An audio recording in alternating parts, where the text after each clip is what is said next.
derdim kenler diymene. Bakana da tapyan da ham gülmene. El ayağım yüpsül bağlap koyupsun,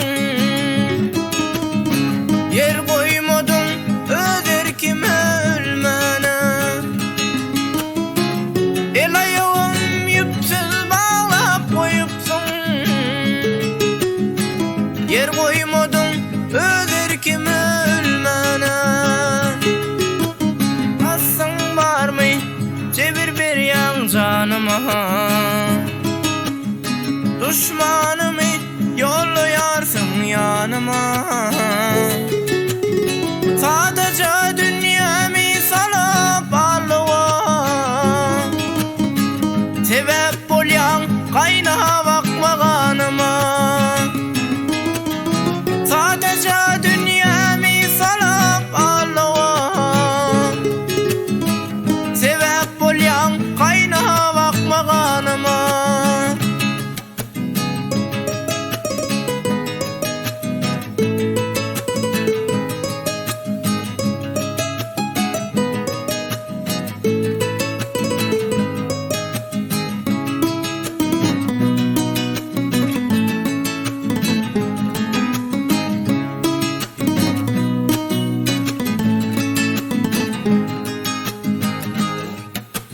Kasın var mı bulap menin dünyamı,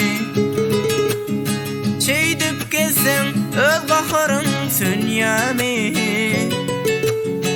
Oval ahir oyun kurnap kalbimda, dargattın sen men küçücük dünyamı. Oval ahir oyun kurnap yürekte,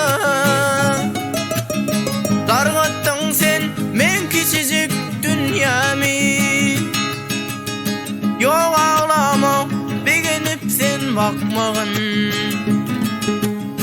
acı gülüm garip gönlüm yakmağın.